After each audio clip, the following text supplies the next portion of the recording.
Today I'm gonna teach you how to turn on Discord party mode. So it's like this thing where you can have little combos while you're typing and stuff. So how do you turn it on is you gotta go to a server that has been boosted and go to the message, and then you gotta move your cursor over it a lot, and then there should be a guy in the top left corner.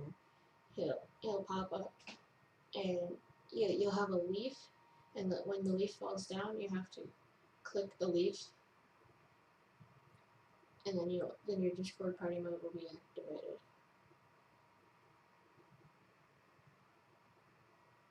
Just try to get it up and get it to work here.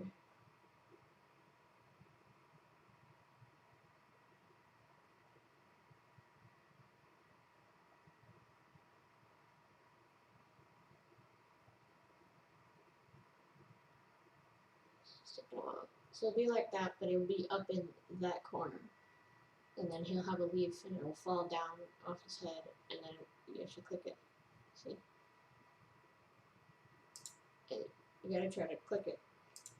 And then I didn't manage to click it, but I already had it activated. So once you click it, once you go to your user settings, once you scroll down, you'll see party mode is in here, and then you can enable it, and then it'll do some cool stuff. And that's it.